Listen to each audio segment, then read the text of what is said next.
35절 한 절 말씀을 합독으로 봉독하겠습니다. 구약 성경 412쪽 구약 성경 412쪽 거량에 사무엘상 2장 35절이 있습니다. 함께 합독하겠습니다. 내가 나를 위하여 시작. 내가 나를 위하여 충실한 제사장을 일으키리니 그 사람은 내 마음 내 뜻대로 행할 것이라.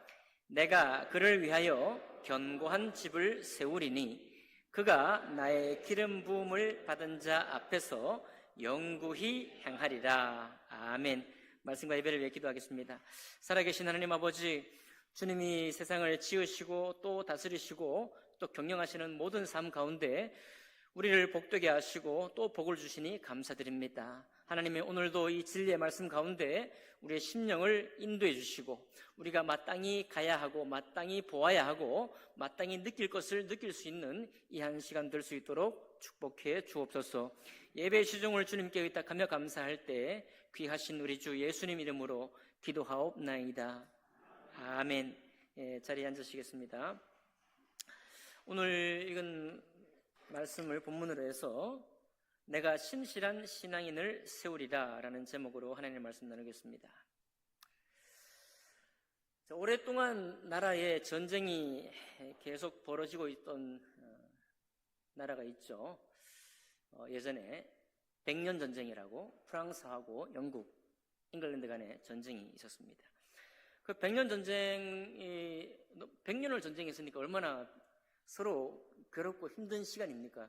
얼마나 그런 세월이에요. 그런데 그 전쟁터가 아무리 사람이 죽고 싸우고 난리를 쳐도 아무 일 없이 집안일을 하던 사람이 있었습니다. 양을 돌보고 또 평범하게 시골에서 그냥 양을 치면서 집안일을 하는 사람이 있었어요. 그런데 어느 날 낮에, 한낮 대낮에, 대낮에 교회 쪽에서 밝은 빛을 비춰주면서 어떤 목소리가 들리는 거예요. 처음에는 목소리가 무슨 목소리인지 알아차지를 못했습니다. 그런데 또 한 번 더 들리는 거예요. 또 한 번 더 들리는 것입니다. 교회 쪽에서 목소리가 3번이나 들려오는 거예요. 그래서 한 번 들렸으면 이게 그냥 내가 착각했나 보다 할 텐데 똑같은 목소리가 3번이나 반복해서 들리니까 그때부터 이 아이가 13살 때, 13살이면 초등학교 6학년 아닙니까? 6학년짜리에게 이게 뭔가 특별하다 생각을 했습니다. 받아들일 수 없을 것 같은 그런 목소리였지만 이제는 자기 마음을 그 목소리에 청종을 하고 교회 가면서 경건하게 살기를 시작했습니다. 근데 그 목소리가 무슨 목소리였는가 하면 프랑스를 구원하라라는 목소리예요. 프랑스를 구원하라. 프랑스 시골 소녀죠. 이 결국은 헌신해서 사실은 17살에 세상을 떠납니다. 그런데 프랑스를 구원하라 그 말을 듣고 오르레앙에 가서 전투를 승리로 이끌고 왕의 앞에까지 가서 왕의 대관식에 또 참여하는 많은 그 전쟁통에 있는 사람들에게 두려움을 주었던 인물인데 이 사람이 누구냐 하면 오르레앙의 성녀, 네, 누구라고요? 잔 다르크입니다. 잔 다르크 아시죠? 우리가 다. 저도 이게 잔 다르크가 이게 하나님의 목소리, 이 음성을 들었다는 사실을 별로 주목하지 못했는데 이 3번이나 프랑스를 구원하라는 목소리를 들었다는 거예요. 근데 사실 잔 다르크는 13살밖에 안 됐고 학교도 안 갔어요. 학교도 못 다닌 거예요.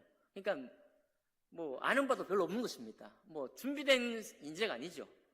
그냥 남들은 전쟁터에서 형제들은 가서 이렇게 남자들은 죽고 죽이고 그러겠죠.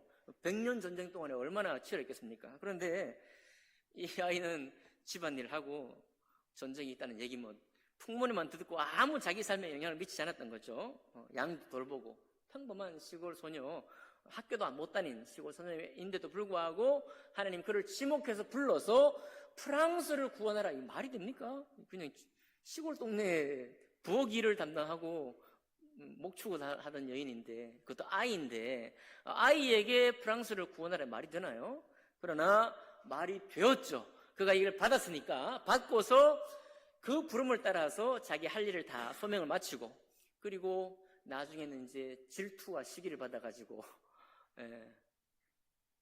재판까지 가게 되고, 마녀 재판도 당하게 되고, 결국은 화형으로 세상을 떠나긴 했습니다만은 당시에 그 긴급했던 프랑스를 구원하는 역할을 감당했다.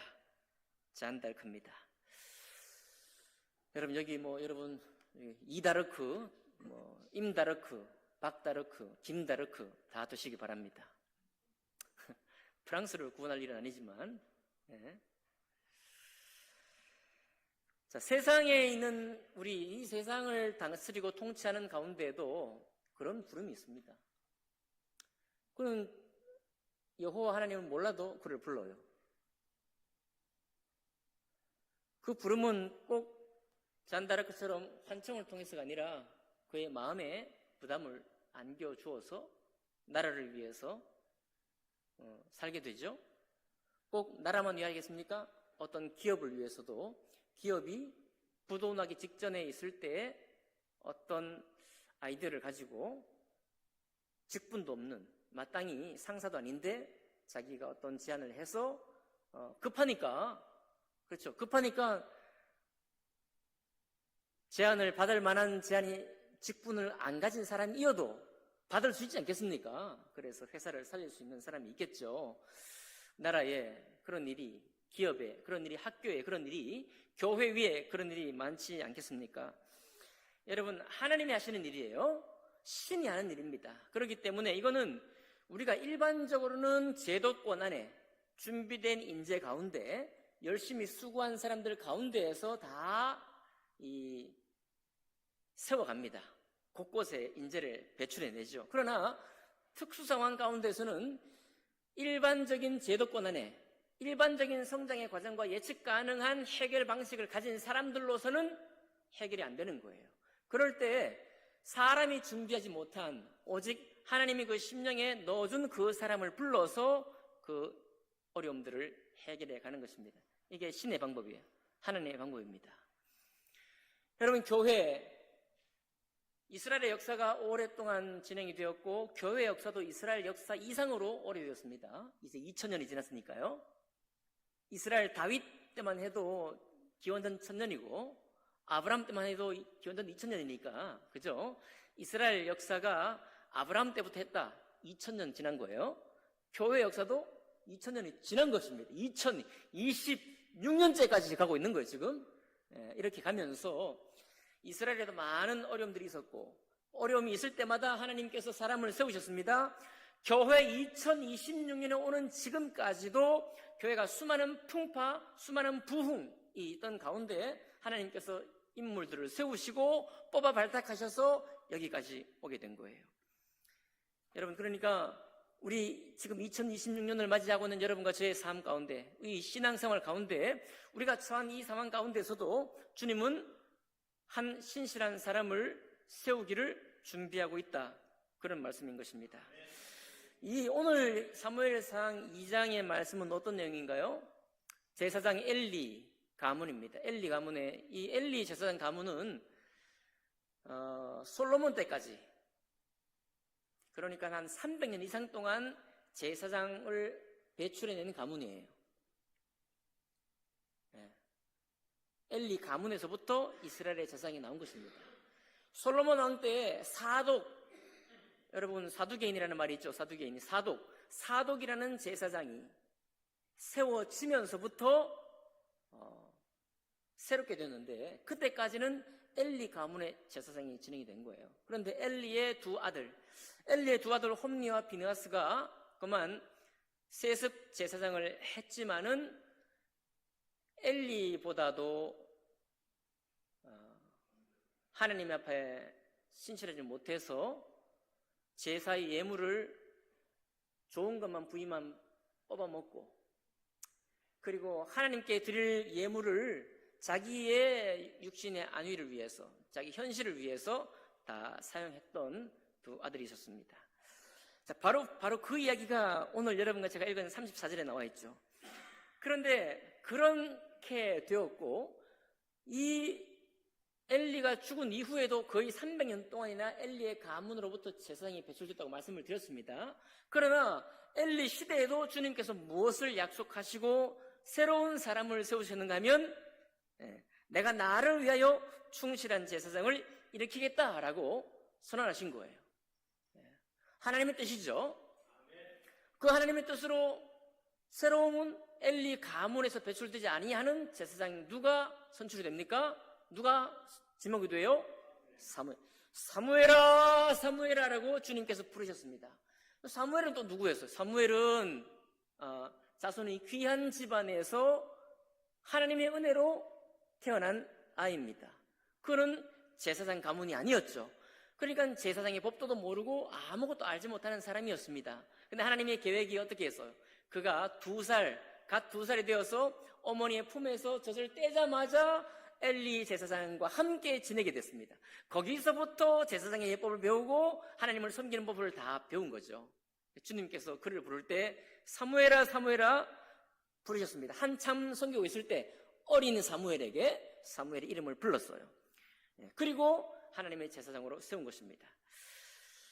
여러분, 하나님은 일하시는 분이시고 하나님은 당신의 뜻을 이루기 위해서 사람을 세워서 일을 행하시는 분이십니다. 오늘 근데 35절 여러분과 제가 읽은 이 대목에 재밌는 단어가 하나 나와요. 내가 나를 위하여라고 말씀했습니다. 자, 하나님이 나를 위하여. 아니, 좀 하나님이 이왕 말씀하실 것 같으면 하나님이 여러분을 위하여, 그죠? 하나님이 이스라엘을 위하여 이렇게 말하면 얼마나 좋아요. 하나님이 또 교회를 위하여 충실한 신실한 신앙인을 세우겠다 말하면 얼마나 좀 마음이 포근해집니까? 그런데 하나님이 그렇게 말씀 안 하시고 하나님 내가 나를 위하여. 하나님도 나르시스트이신가? 왜 다른 사람을 위하지 않으시고 당신을 위한다고 하시지? 여러분, 하나님이 나르시스트여서가 그런 게 아니고 하나님이 나를 위하시는, 당신을 위하시는 이유가 있습니다. 여러분과 저는 사람이고 혈통으로 났고 그리고 인맥으로 이어져가 있고 또 그리고 이 세상의 모든 학연과 지연으로 맺어져 있고 모든 이권에 관계되어 있는 사람들이에요. 모든 이해관계 속에 우리가 얽혀 있는 존재들입니다. 근데 우리만 그런 게 아니라 이 세상에 사는 모든 사람이 전부 다 이해관계 속에 얽혀 있어요. 안 그러신 분 계시나요? 네. 그래서 팔이 굽으려면 어디로 구워요? 보통 때는 밖으로도 구워요. 우리 또 존경한 사람이기 때문에. 그런데 급하고 문제가 굉장히 예민하고 이거를 취하지 않으면 안 되겠어요. 막 그럴 때는 팔이 어디로 구워요? 밖으로 구워야 되는데 안으로 굽게 되어 있어요. 자, 그렇게 급할 때 내 팔은 결국은 밖으로 굽을 것이다. 손. 아무도 없죠. 저도 마찬가지예요.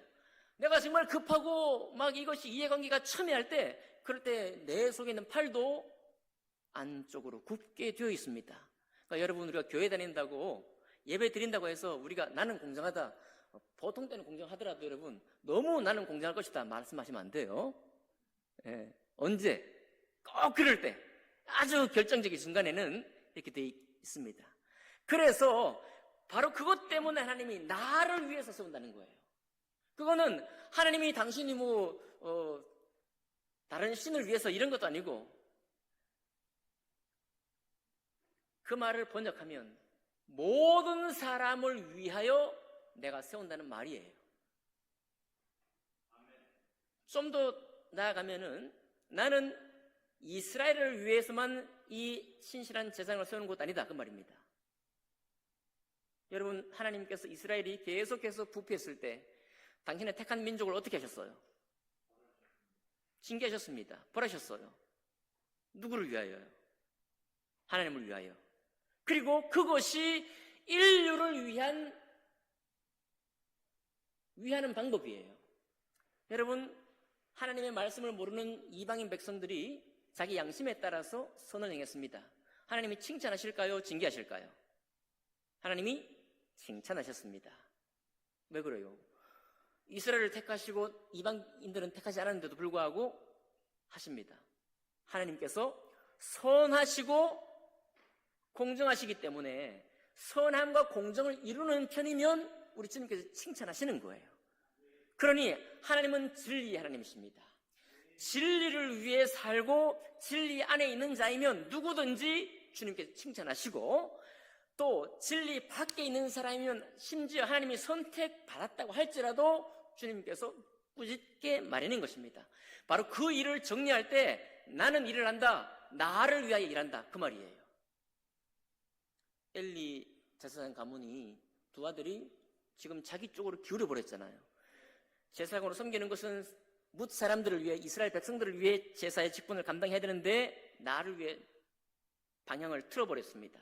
그러니까 어때요? 주님께서 이거는 나를 위한 것이 아닐 뿐만 아니라 내가 창조한 나의 사람들을 위하는 것도 아니다.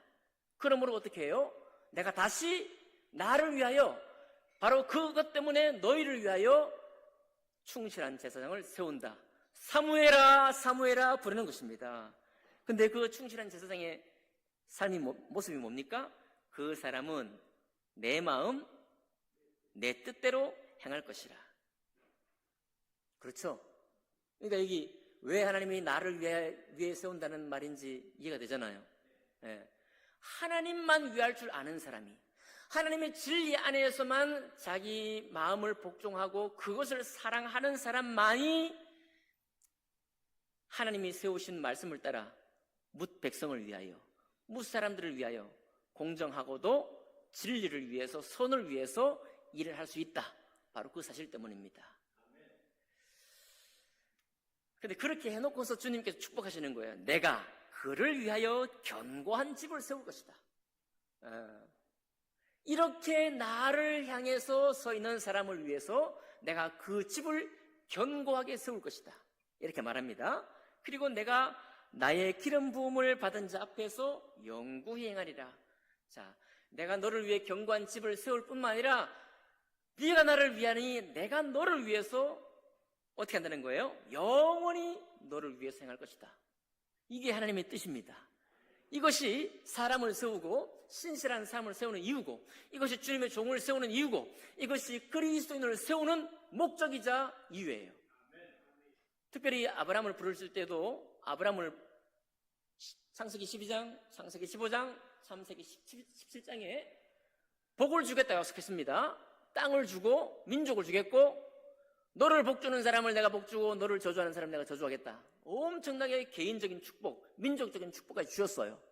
그런데 창세기 후반절에 이후에 뭐라고 주님께서 아브라함을 부른 목적을 말씀하시는가 하면, 내가 너를 부른 이유는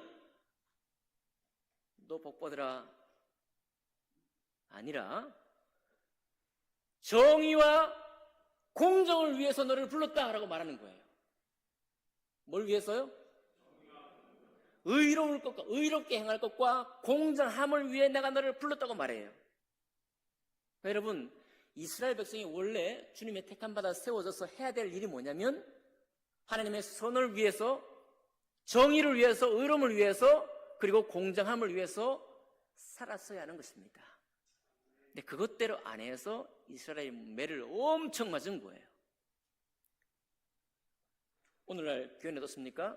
교회도 지난 지파 이기주의 말씀을 드렸는데, 교회도 교회 우리끼리, 우리에 속한 우리 사람을 더 생각합니다. 그거 당연한 거예요. 그건 어떤 공동체든 그렇게 하는 게 맞습니다.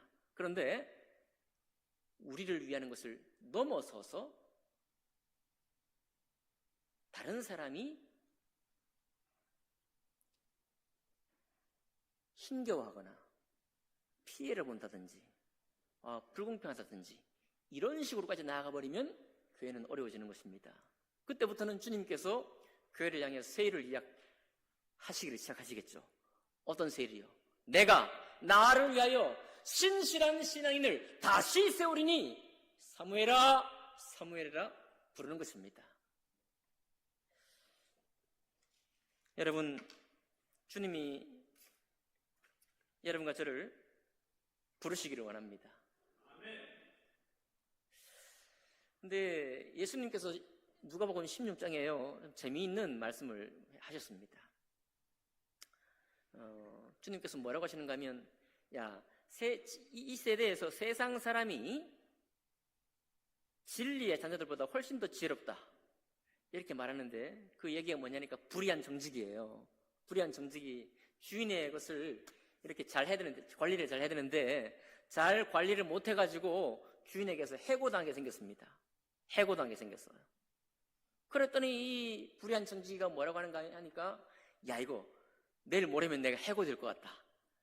해고되면 내가 어떻게 살아요? 그러니까 나의 장례를 열심히 준비해야지 하고, 그 주인에게 예를 들어 100만 원을 빚었으면은 그 증서, 채무 증서 맞나요? 빚진 증서를 가져오라. 100만 원 딱 써 있으면은 그걸 딱 지우고 50만 원을 써요. 그래서 돌려보내준 거예요. 이렇게 그 주인에게 모든 빚진 사람을 전부 다 불러다 가지고 그렇게 탕감을 해준 겁니다. 자기가 주인도 아닌데. 그런데 이 잘못된 거잖아요. 잘못된 건데 우리 주님은 위트가 있는 분이셔요. 그 사람의 잘못했다, 이 사람이 정말 자기가 못할 일을 했다라고 꾸짖는 것이 아니라, 오히려 빛의 아들들아, 이 불의한 정직이 같이 하라, 본받으라고 말하는 거예요. 무슨 얘기냐면은, 우리가 빛의 자녀라고 하면서 하나님의 진리를 위해서 이 사람처럼 긴급한 마음으로 그 진리를 위해서 마치 자기의 장례를 막 안달하면서 준비하는 것처럼 그렇게 준비하고 있느냐, 이런 얘기입니다. 그렇게 하나님의 진리를 위해서 그렇게 막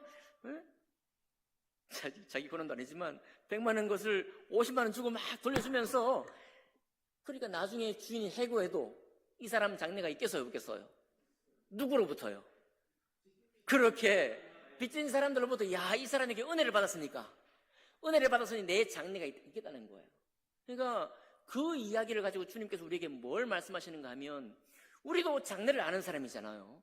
우리도 누구보다 현실적으로 내 삶을 챙기는 것은 이미 다 똑똑한 사람들이에요. 그런가요? 우리도 사실은 세상 불의한 정직이를 닮을 필요는 없지만, 불의한 정직이처럼 정말 나의 호구지책이 당장에 끊어지게 생겼다 그러면 무슨 일이라도 할 겁니다. 여기에는 우리 모두가 다 지혜로운 사람들인 거예요.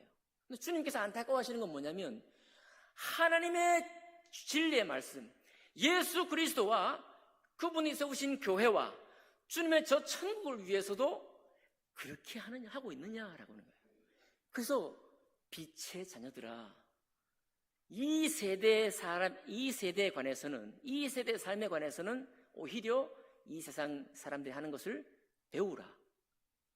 너희도 그렇게 안절부절하며 혹은 긴급한 마음으로 내가 무엇을 할까, 내가 주님을 위해서 무엇을 할까라는 마음으로 사는 것이 옳지 않겠나 라고 주님께서 권면하고 있는 것입니다. 여러분, 그러나 여러분과 제가 당장에 그런 부르심이나 주님이 그렇게 세운 사람이 아니라고 해도 여러분 너무 걱정하지 마시기 바랍니다. 자, 엘리 가문이 이렇게 어려울 때 엘리의 머릿속에는 없었습니다. 누구를 세워야 될지. 오직 하나님의 머릿속에, 하나님의 이 생각 속에 있었어요. 하나님의 생각 속에서 누구를? 사무엘을, 아직 태어나지 않은 사무엘을 나게 하셔서 양육하시고 그를 하나님의 신실한 제사장으로 세웠습니다. 그러면서 주님께서 이 사무엘이 주님께 있으니까 뭐라고 합니까? 이 사무엘의 말이 땅에 하나도 떨어지지 않도록 힘주셨다, 도우셨다. 그 말은 사무엘이 뭔가 말씀할 때 항상 주님이 계시를 주셨다, 그 말이 아니라 사무엘이 무슨 말을 할 때 주님께서 역사하셔서 그 말을 듣는 모든 사람 마음에 철렁 내려앉게 하고, 때로는 그 말씀 앞에 감격하게 하고 그 말씀을 받게 해서 그 말씀대로 움직일 수 있도록 해주셨다, 그런 얘기 아니겠습니까? 그 이후에 제사장들이 다, 엘리 가문의 제사장들이 타락을 했지만은, 그러나 주님께서 다시 다윗이나 솔로몬 때 사독이라는 제사장을 또 세웁니다. 하나님이 그 신실한 제사장을 또 세우는 거예요. 세워서 주님이 다시 일을 하십니다. 사사기를 여러분 잘 아시지만 사사기에 항상 사사를 세우시죠. 그의 구원자를 세우시죠.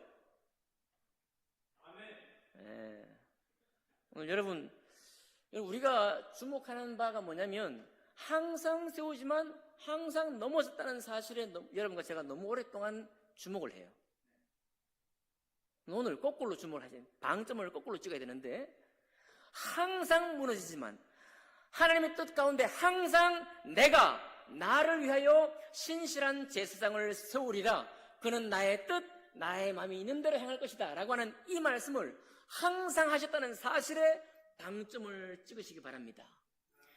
주님은 이 땅의 교회가 2026년 되도록 바라보고 계시고 지금도 안타까워도 하고 계시고 지금도 주님의 뜻을 궁리하고 계실 것입니다.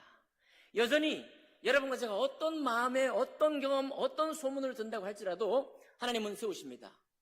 누구를 세워요? 내가 나를 위하여 충실한 제사장, 하나님의 뜻과 주님의 마음에 충실하기를 원하는 그 한 사람을 세우셔서 교회를 새롭게 할 것입니다. 이것이 교회 역사 가운데 있어왔던 영적인 대각성이에요. 미국의 영적인 대각성, 영국의 웨슬리를 통한 영적인 대각성, 모든 대각성들이 우리 한국의 1905년 원산을 통해서 평양 대붕을 이루었던 그런 영적인 대각성을 일으켜 세웠던 것입니다. 또 이렇게 말하니까 너무 또 멀군요. 너무 멀고 우리에게 어떤 영적인 대각성이, 영적인 부흥이 있을까? 하지만 여러분 걱정하지 마시기 바랍니다. 우리 주님은 항상 내가 나를 위하여 신실한 종을 세울 것이다. 그 말씀하시는 거예요. 정리합니다. 잔다르크는요 아무것도 배운 게 없었습니다. 13살밖에 안 되는 꼬마였어요. 그런데 그를 주님이 찾아가 불렀습니다. 그가 무엇을 준비했습니까? 그 어떤 것을 예비했어요? 하나님을 위해서 무엇을 알았습니까? 프랑스를 구원해야 되겠다는 마음을 한 톨에도 품고 있었습니까? 그는 전쟁도 몰랐습니다. 그럼에도 불구하고 주님께서 그를 찾아가셔서 부르신 거예요. 여러분 주님의 부르심은 이런 것입니다.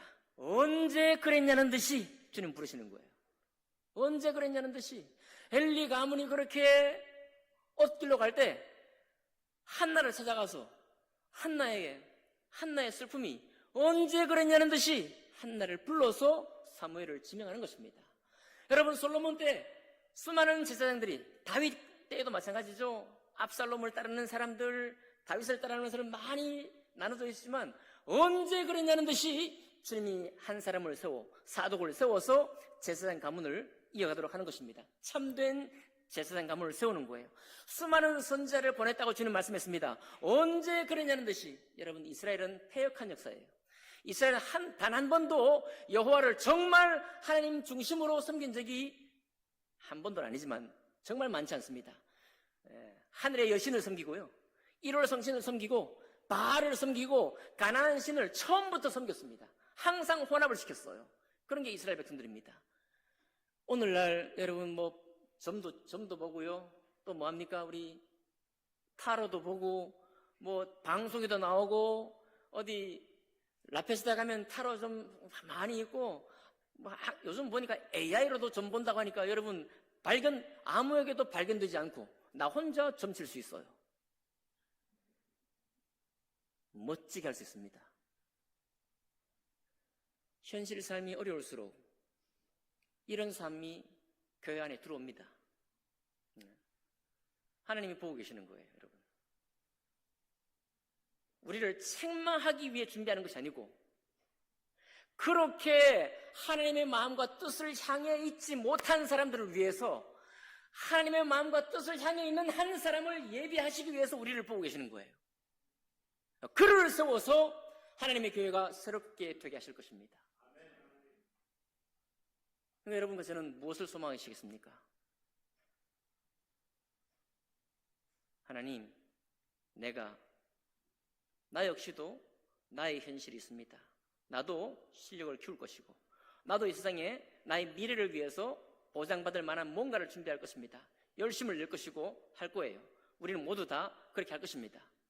그러나 주님께서 그거 하지 말라는 게 아니에요. 오히려 열심히 하라고 하십니다.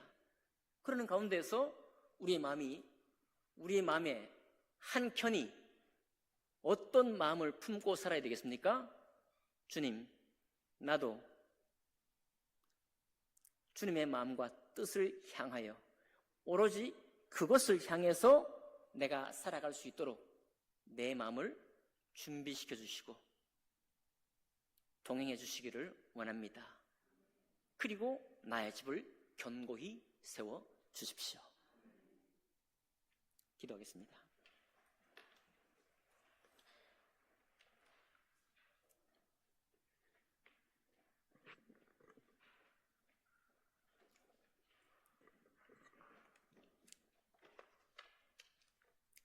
네, 이 시간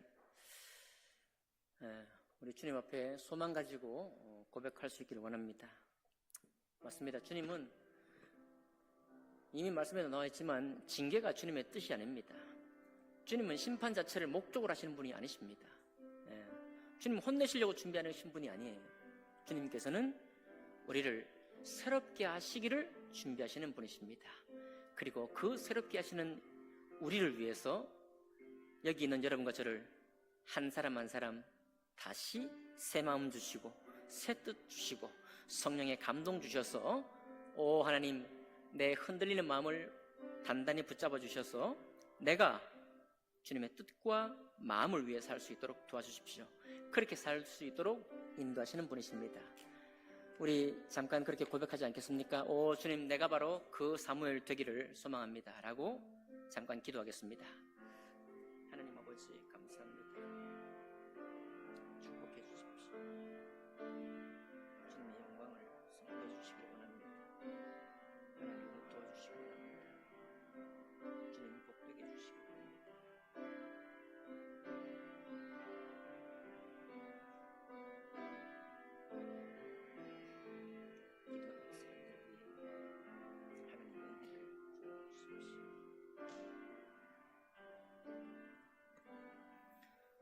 귀하신 주님 감사드립니다. 지금 고개 숙여 주님의 이름으로 주님 앞에 기도한 당신의 사람들의 기도를 응답해 주시고 그것을 성취해 주시고 이루어 주시기를 간절히 기도합니다. 우리 주 예수 그리스도 이름으로 기도하옵나이다. 아멘.